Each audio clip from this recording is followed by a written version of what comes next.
What's up, guys? Maul Strikes back here with the store championship of Dothan, Alabama, here at Fanatics. Lance played in a 20-person Star Wars Destiny. And what did you play today, or play that day? That day I played the Yoda, Anakin, and Cassian deck. And what was your total record? My record was, let's see, it was... Was it 6-1? No, it was... Oh, no. There was 5 rounds, and I played 2 games in top cut. So it'd be 6-1. It'd be 8-1, actually. 8-1? Yeah, if you count the top cut matches. Oh yeah, because they were best 2 out of 3. Yes. Awesome. Well, what was your one loss to? My one loss was actually a time loss to someone playing Mandalorian Super Commandos and Mother. The reason why, the reason why is because he kept bouncing his chance cube and his van braces back to hands, so he never actually got dead on board. My idea that I used to actually counteract that is hyperspace jump, but when I drew the last 4 cards of my deck, time was called, and hyperspace jump was in those 4 cards. So that sucks. Yeah. Well, let's get into the characters. Just like, why did you select this pairing for the meal deck? Well, I've heard that mostly it was because by chance. Honestly, it was I pulled 2 Cassians and I pulled Anakin, and I was looking at them and I enjoyed their abilities, and I was thinking I want to do maybe 2-die Yoda, 2-die Cassian, which is what I tried at first. But then I played a game with Anakin, and I actually liked him. I think the deck needs resources to play everything, so Anakin really helps pop things off. Yeah. I noticed whenever people were playing against you, including myself, they went for Anakin first. Was that ever like a huge problem, like or a big thought whenever you were making the deck? A little bit. I didn't expect them to kill Anakin so quickly in the tournament. I guess we were more aggressive, and I didn't really know how quickly Anakin could die. So in my list, I actually put 2 into the garbage chutes, which I think I can scale back to 1 now, knowing that, since Anakin usually dies by turn 2 most of the time, at the latest. You don't want to really play into the garbage chute for Cassian unless you absolutely have to, and you certainly don't want to play it for Yoda. So, okay. Well, so you play. What's the ratio here? It's 2 Yoda, 1 Anakin, 1 Cassian. 1 Cassian. Yes. And so, would you ever change that again, or is that the perfect No, list for this? I think the games that I played with 2 Yoda, 2 Cassian, I think there's some variances that help out, and some matchups I think that'd be good for it. But overall, I think the Anakin and Cassian 1-die is just better for the deck. All right, and obviously the battlefield you played was Imperial Palace. Yes. To discard a card, and that's kind of self-explanatory. Yes. All right, man. Well, let's get into your deck and let's see what you're working with. Okay. So of course you gotta have some things to mitigate damage in your deck. So got the good old Force Illusions, good old Second Chances, and then for Mill we have Force Meditation. All right, explain this card to me. So basically, you can use Yoda to Force Meditate to actually mill them better. Instead of just having Yoda just mill 2 cards, you can actually double it to 4, which is really great in the matchups when you play against them, and you're kind of on a clock anyway against the aggros. And then bartering helps too, because it gives you the resource and you both draw cards, so it helps both you mill and both players give me more card advantage, I guess, over them. I was going to ask, because a lot of people that saw your list, they were asking why you were playing bartering in the deck, because it just kind of took them for a loss. But them drawing an extra card from the deck kind of thins their deck out a little bit. Yeah. You don't really care. So yeah, originally I was playing Scrap Heap, and Scrap Heap's good. I just thought bartering was better because it has more versatility versus Scrap Heap. Yeah, you'll definitely get the resources from Scrap Heap, but like bartering, that discard might be what you need, honestly, versus the resources. I'm about to say, plus, if Anakin dies first, I see that it has 2 resource sides that it can also help you there, and also helps you with the focus for Yoda's focus into just kind of mitigating your own die to help set you up for more meal. Yeah, overall, the dice sides are just solid in this game for this match. Because all you roll is specials, as we found out last night. Yeah. And then we have the Anakin Skywalker's Power Racer. You wouldn't want to play broken. less than 2 in the deck. I wouldn't even play less than 1. But this is really the reason why you play Anakin in the deck, is because the way you can actually help either discard or make them mill, or you can just make the dice change whatever you want it to, whatever is relevant at that time. Okay, awesome. And then we have a 1/0 Maz's Goggles. Okay, what's your thought process here when it comes to like, was there any other cards that you like were going between Maz's Goggles and something else, or was it just like a blowout? Like, it was basically me looking at lists online and noticing that there were people running Maz's Goggles, and I tested it myself, and I found that Goggles is good because of its focus die and resources. Again, if Anakin dies, you have something to help, like, play the Force Meditation or the clandestine operation, whatever you need, really, just to help get that and like whatever mitigation you need to play. It's also good. The special is good for Yoda too. Yeah, the special's kind of broken. I already hate this deck because of that, but you know, it's cool. Yeah. All right, so what do we got next? We have our list of events. We have Begal, which is just great. Honestly, it's honestly one of my favorite like mitigation cards. Yeah, 2 resource to make them reroll and hopefully just tone down the aggro is just real good. And then the clandestine operation is kind of like the combo piece. So what you would do is you would activate Yoda, and then you would use Yoda's specials to special chain like Force Meditation or Maz's Goggles, and then you would play that, and then you would make them mill like twice as many cards. Yeah, that's pretty ridiculous. Yeah. I haven't seen you use it against me, or I haven't seen it in action really, but this card seems kind of busted in this deck. Yeah, it's good when it comes around, which isn't usually often, but if you can get off, it's just a good spicy 1/0. Spicy. Yes. And then we have probably the best mitigation in the deck, honestly, other than Begal, is Pacify. It's just 0 cost, remove a die. Give them 2 shields, which you don't care about. So right, you did that against me quite a bit. Yeah. Entangle, always have to play Entangle because Entangle is just good. So strong, Yep. especially like for decks that are playing like Hondo, or you're playing the Mirror or anything, and you just get rid of other specials like Force Speed or Yoda or whatever it may be. So, yeah, if you play the Mirror matchup, you probably want to get rid of Cassian's die because Cassian can be aggressive and is 2 dust card, and if you just resolve his die, you just get free mill. So if you get a chance to remove their die, just get rid of Cassian's or Yoda's. Okay. Into the Garbage Chute is another one. It's definitely not a bad event, but the thing about it is you have to exhaust the character. If you're in a spot where you have to get rid of dice aggro, then yeah, it's great. But otherwise, you don't have to, so it's not that mandatory to run 2, I think. But I'll say, so let me ask, you just mentioned that you wouldn't run 2 of these anymore. Yeah. What would you replace it for? I think another Overconfidence. That card is really good. Yes. Then we have the Scruffy Lucky Nerfer. This card is also busted, and I lose to it every time. Yeah, it's really good especially when someone lightsaber pulls, and you just go, okay, what's that? Is that a Maul Saber you have in your hand? Not anymore. Get rid of it. Christ. But yeah, most of the time it's like, you can think of it as another form of damage mitigation. Okay. So most of the time I'll just say upgrades or supports, if they're depending on what they're playing, to help mitigate future damage. Okay. Rebel is a card that's amazing.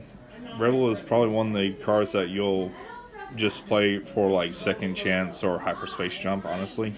Wow, that card is pretty busted. Yeah. Hyperspace jump is, I guess, self-explanatory. You play it, you don't die, and then you get to do whatever you want to next turn, most of the time. Yeah, generally. Yeah. Flames of the Past is definitely a mandatory one-of that you play in the deck. I've seen you win a couple of games, especially in the tournament. Yeah. For this, it was very crucial for this card.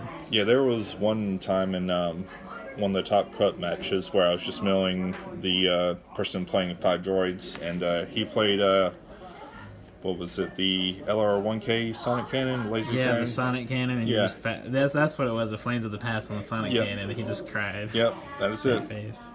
One of Hidden Motive. Would you ever up this? To a 2? Maybe. They're hard to get, honestly, though, and I don't really think they're worth $15 just to buy the other pack or online. I mean, Hidden Motive's definitely not bad for zero cost. Easy pickings, gotta have it. It's not bad. I mean, once it does, it's like a very narrow form of dice removal, but the time that it does, it's gonna help you a lot. And then the overconfidence. Which you said you would play 2. So why would you play 2 overconfidence over 2 easy pickings? I just think that easy pickings is good, but I guess the selection for easy pickings is a lot less than what overconfidence can do. Mm-hmm. They have to have the same value and symbol. So there are some times where it's just like, okay, well, this guy rolled a 3 range and a 3. Well, not that. Maybe a 3 range and a 2 range, and like both of them are kind of still a threat. So easy pickings is going to help you then. That does make sense. Was there any decks that you were actually kind of scared of going into the event that you were very cautious about? I would say that some matchups I had in mind, I didn't run into them. I was actually thinking of running to like Cad Snoke, which is one of the more fast aggressive decks that can really put this deck out of its misery quick. Mm-hmm. But I didn't run into it, so I think that helped his chances a lot. Okay, was there any matchups that you had during the tournament that were just like exceptionally hard, or was it just kind of like a breeze by? I wouldn't say everything was a breeze. I think my not the semifinal, maybe it was a semifinal, but my top 2 match. Mm-hmm. I think the matchup I have between Maz and Obi is always an interesting one because it can go either way.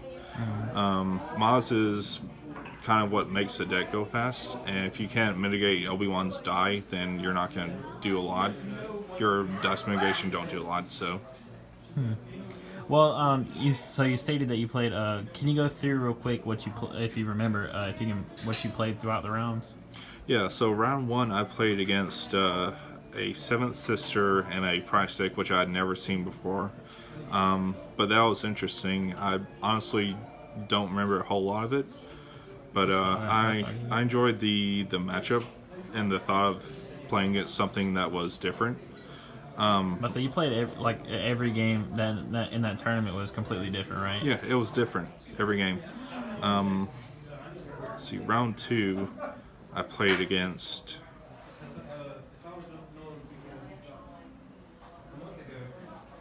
Which, by the way, guys, Lance also did a write-up on the whole tournament on it's on Database, right?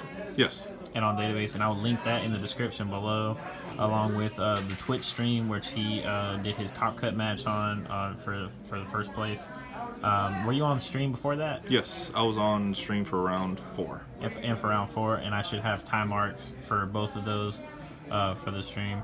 But yeah, so I do know that in Top Cut for top 4, you did play against 5 battle droids. Yes. Which actually, I'm gonna try to get a deck profile for that on that for you guys. It was piloted by our friend Josh. He went undefeated through Swiss and then lost to this man because battle droids don't do anything to him, really. Yeah, there was one round where he sadly just rolled modifiers, just straight modifiers, and it didn't do well for him. Yeah, I don't know. But so overall, did you enjoy the deck? Like, was it fun, or was it just real grindy and like mentally exhausting? I honestly thought the deck was fun to play. I would play it again. Honestly, I would just think that in this meta, I think it's just real good because there's not like a lot of stuff to help, I guess, defend against Mill at this point in time. You have certain things that might can slow it down, but I think you have to be playing the right deck in order to really beat Mill. Right. All right. I got two more questions for you, and then we'll be done with everything. Okay. One question is, so what do you think was like the biggest mistake that you saw people going for, or the most common tactic that people would go for while facing your 3-character lineup? I would say that I'm not really sure if there wasn't really a lot of mistakes that people made, I think, per se. But one thing that can, I guess, mess you up is just choosing on who to pick after you kill Anakin. Some people will go for Yoda, some people will go for Cassian. I would say go for Cassian because in my list, Yoda didn't really close game as well. So if you went for Cassian first, Yoda had a hard time doing anything because Yoda mills. But Yoda Yoda can't mills discard. really well, but like he only has one discard side. So, and like the only other thing that would help him would like be bartering or the pod racer. Right, and that's if you drew into them. Yeah.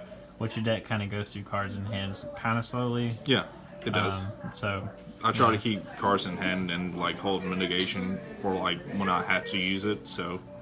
And so my last question is, in your fire opinion, if you went with what's the best kind of deck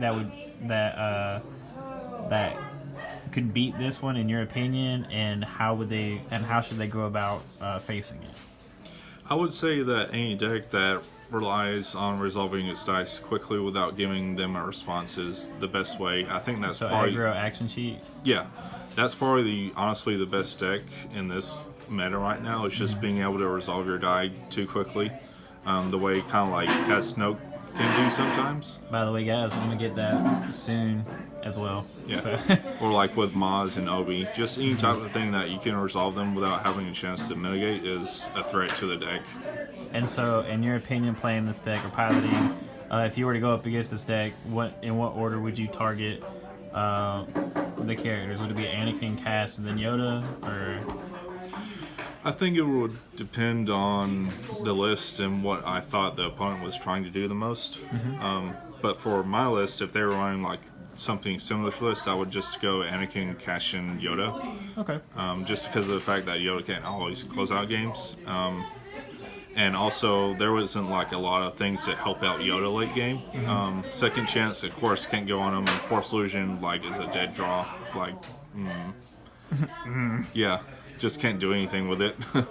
So I noticed that you don't have any. Sorry, I said that was my last question, but I just kind of looked over the board. Go ahead. I noticed that you don't play any force speeds, to kind of like speed up the process to take extra actions to try to do more.